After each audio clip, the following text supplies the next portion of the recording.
she won't be watching your new show. Yeah, I watched Wendy Williams, her live with Fat Joe. Absolutely did.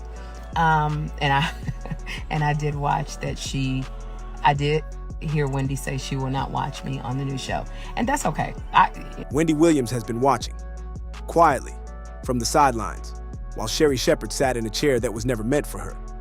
On a show that was built from Wendy's blueprint, with Wendy's time slot, Wendy's social media following, and a format that borrowed so heavily from Wendy's template that the only thing missing was the purple chair and the how you doing. And now Sherri's show has been canceled, and Wendy is calling it exactly what it is, karma.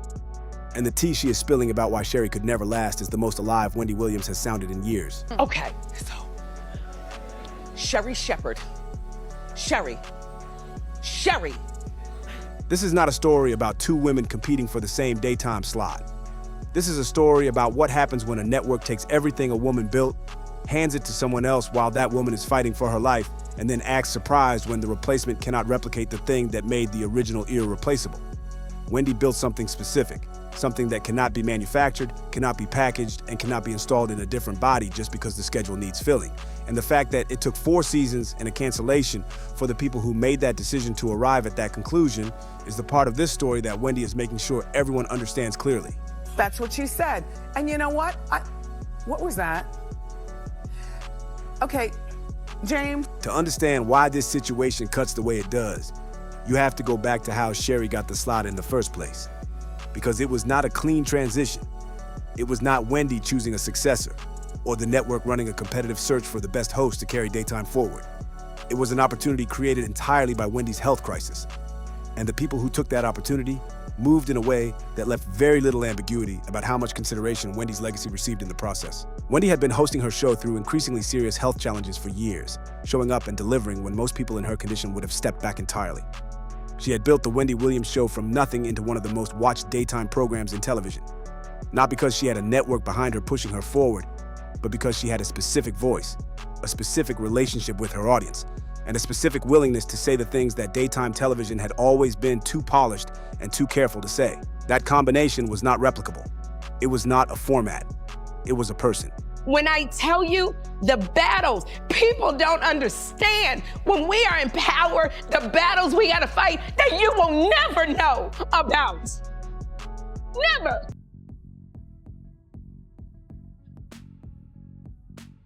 To keep a show on the air. When her health deteriorated to the point where she could no longer host consistently, the network brought in a rotation of guest hosts to keep the show running. Sherri Shepherd was one of them. She was warm, she was likable, she got positive reviews from the segments she hosted, and she had been quietly shopping around for her own talk show for some time without finding the right landing spot.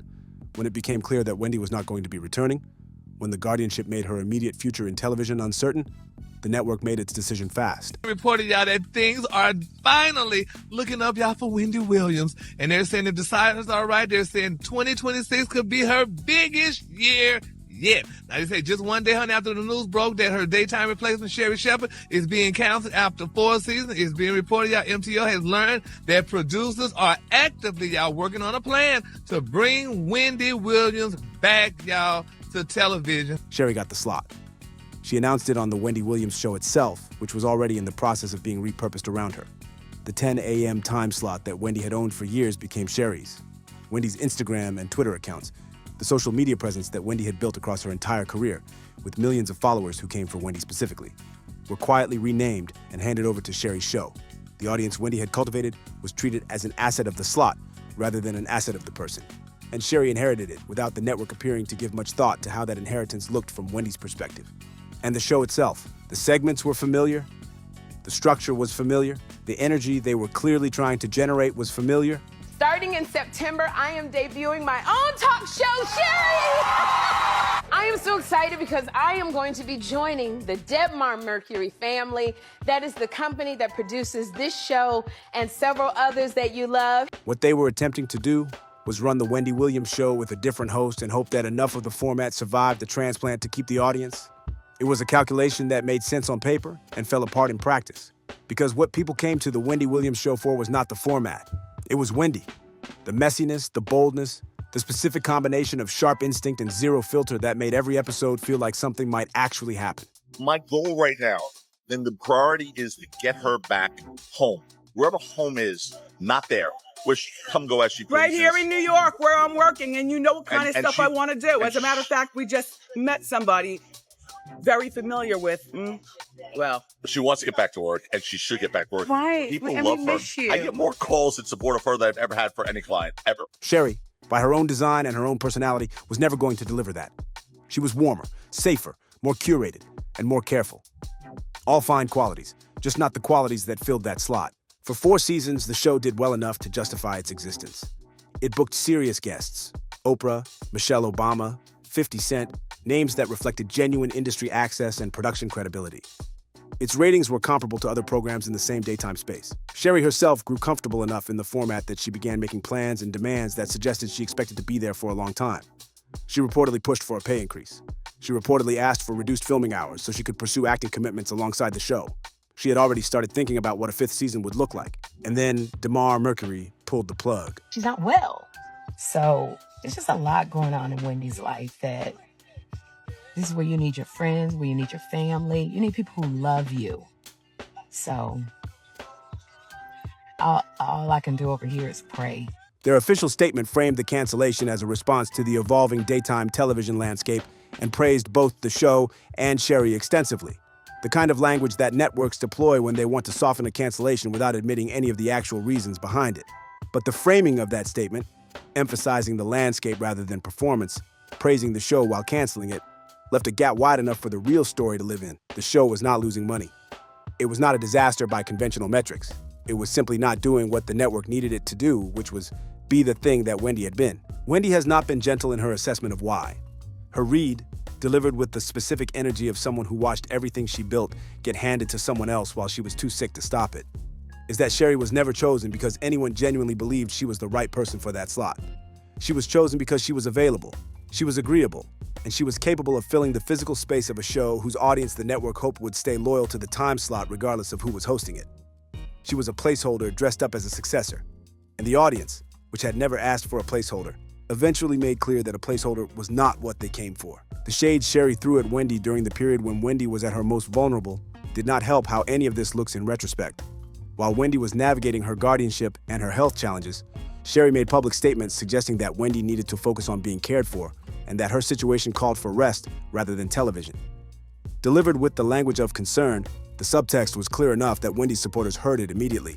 This was a woman who had inherited Wendy's platform telling Wendy to stay away from it. And when Wendy reportedly reached out to try to sit down and have a direct conversation, Sherri apparently found ways to avoid that meeting and then characterized Wendy's feelings about the situation as jealousy. The word karma carries a lot of weight in how Wendy and the people around her are talking about the cancellation, because from their perspective, the sequence is clean. Sherri was given something she did not build, could not replicate, and handled in ways that showed insufficient respect for the person whose work created the opportunity she was given. The audience noticed. The network noticed. And eventually the math stopped adding up in a way that justified continuing the arrangement. Now the conversation has shifted from what happened to Sherri's show to what comes next for Wendy. And the reports coming out of that conversation are significant. Producers are actively working on a plan to bring Wendy Williams back to television. That is not fan speculation or wishful thinking. It is being reported by people inside the production world who say the interest is genuine and the groundwork is being laid. Wendy has already secured accommodation in New York in preparation for filming. Her guardianship, which had been the primary obstacle to her return to any kind of public professional life, is reportedly moving toward resolution. The people around her are saying that the support for her return has been extraordinary. More calls, more expressions of genuine public desire for her comeback than her team has experienced for any client in their careers. The network's reported plans for her return go beyond simply reinstating her show. There are discussions of a custom setup that accommodates her mobility challenges, a modified stage entrance, upgraded production support, a larger budget than the show operated on previously. Some of Sherri's staff are reportedly being retained and folded into the new production. The purple chair, which became one of the most iconic pieces of daytime television furniture in the history of the format, is apparently being remade specifically for Wendy's return. The timing is not accidental. The plan, as reported, has Wendy's show launching in the same fall window that Sherri's show closes. The same slot, the same audience, the same 10 a.m. space that the network tried to fill with a replacement and is now acknowledging, through the specific way they are engineering Wendy's return, can only be filled by the original. What Wendy Williams built in that chair over the years was not replicable, because it was not a product of format design or production value or booking relationships. It was the product of a specific person's specific voice, operating without the kind of filters and guardrails that daytime television typically enforces. She said things. She went places. She generated the particular energy of live television where you genuinely do not know what is going to happen next, where the host's relationship with the truth is strong enough, and the host's relationship with self-preservation is weak enough that every episode carries real stakes. That combination produced an audience loyalty that transferred the following: the slot, the social media accounts, and the structural format to someone new and still evaporated because it was never attached to any of those things in the first place. It was attached to Wendy. The irony that the network is now engineering her return with a bigger budget and a custom chair, and the acknowledgement that nobody else could do what she did, after the manner in which her departure was handled, after the way her platform was handed off while she was in a guardianship and could not advocate for herself, after the 4 seasons of watching someone sit in her approximate space and confirm through their inability to replicate it exactly how specific and irreplaceable the original was. That irony is not lost on Wendy. It is, in fact, the tea she has been waiting to pour since the moment Sherri walked out onto that stage in her time slot and announced to an audience built by Wendy's work that she was the new thing. She was never the new thing. She was the temporary arrangement, and Wendy Williams, who has spent years navigating health challenges and legal battles and the specific indignity of watching her life's work get rebranded around someone else, is coming back to a network that finally understands what it had. There is a broader conversation sitting underneath all of this about how the television industry handles women, specifically Black women, when their health becomes uncertain. Wendy was not given an exit with dignity. She was not given a farewell season, a proper goodbye, or any public acknowledgement from the network of what her work had meant to the programming slate for over a decade. She was placed under a guardianship, a legal arrangement that restricted her autonomy. And while that arrangement was in place, her show was quietly transitioned away from her without any of the ceremony or recognition that a male host of equivalent tenure and ratings would almost certainly have received. The guardianship itself remains a contested subject. Wendy has spoken about wanting to be released from it, about wanting control of her own decisions and her own affairs, about the specific frustration of being treated as someone incapable of managing her own life while simultaneously being the subject of network discussions about whether she could return to host a daily live television program. Those two things, the legal incapacity argument used to justify the guardianship and the professional capability argument being made to justify her return, cannot comfortably coexist. And the people around her who are pushing for the return are also pushing for the resolution of the guardianship as a precondition for making it happen sustainably. What Wendy Williams does when she gets back in that chair, if she gets back in that chair, is the question the audience is going to answer in real time. Whether her health allows her to deliver at the level her audience expects. Whether the show around her can be rebuilt in a way that supports her without requiring her to perform at a pace that her current condition may not sustain. Whether the network, having finally acknowledged through its treatment of Sherri that Wendy was irreplaceable, will now actually invest in protecting what makes her irreplaceable rather than extracting from it until it breaks. Those are not small questions.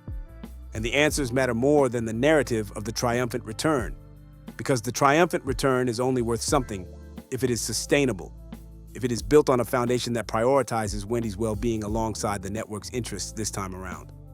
Sherri Shepherd is not a villain in this story. She is a talented television personality who was handed an impossible assignment, replaced someone irreplaceable, and did it professionally and with genuine effort for 4 seasons before the network decided the experiment was over. The criticism of how she handled Wendy's situation during the transition is fair. The shade was real and it was unnecessary. But she did not create the circumstances that put her in that position. The network did.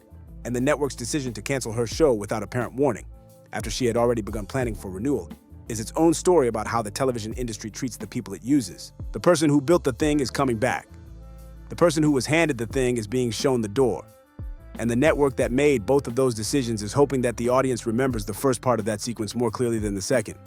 Wendy Williams remembers all of it.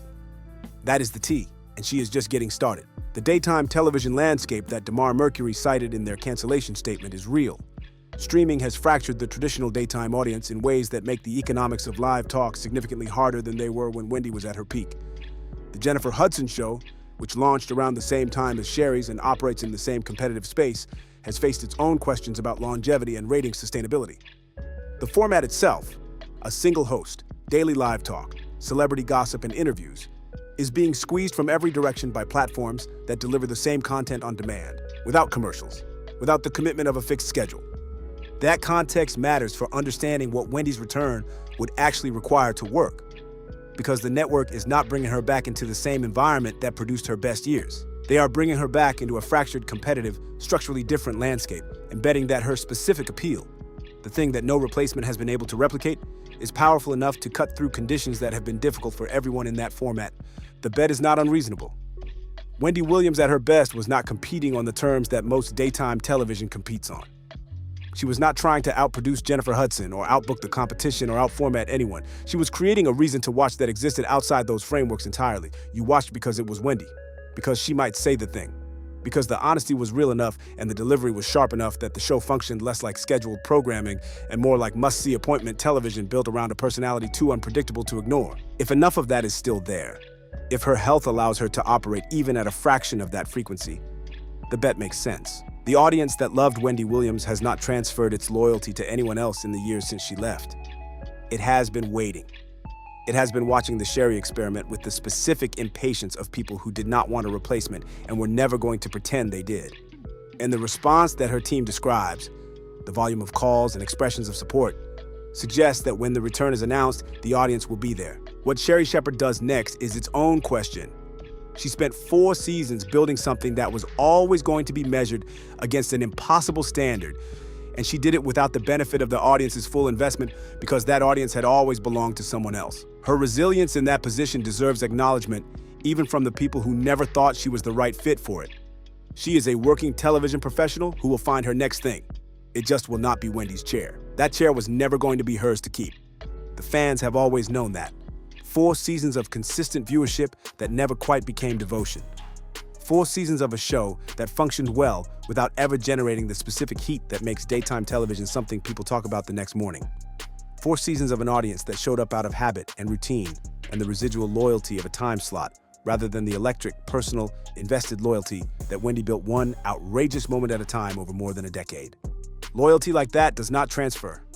It does not follow a logo or a time slot or a social media account renamed and handed to a different person. It follows the specific human being who earned it. Through the risks they took, the things they said that nobody else would say, the specific and unrepeatable combination of courage and recklessness and genuine feeling that made watching Wendy Williams feel less like consuming entertainment and more like witnessing something real. She is coming back to claim what was always hers. And the network that tried to replace her is about to find out what it means when the thing you could not replicate walks back through the door on its own terms. So here is where this lands. Sherri Shepherd had 4 seasons, major guest bookings, solid enough ratings, and a platform handed to her fully built, and still could not hold the audience that Wendy had spent years earning. Wendy called the cancellation from the beginning. She called it karma. She is now reportedly weeks or months away from walking back into the slot that was always hers, with a bigger budget and a custom chair and the specific satisfaction of someone who was told to stay home and be cared for and is instead about to be back on television doing the one thing nobody else has ever been able to do the way she does it. Do you think Wendy Williams coming back to daytime television is the right move? And do you believe the network owes her a more public acknowledgement of how badly her exit was handled? And was Sherri's cancellation really karma? Or was she simply set up to fail by a network that never gave her a real chance to be anything other than a Wendy substitute? Drop your honest take in the comments because this conversation is just getting started. If this is the breakdown you came here for, hit that like and subscribe because when Wendy gets back in that chair, we are going to be covering every second of it.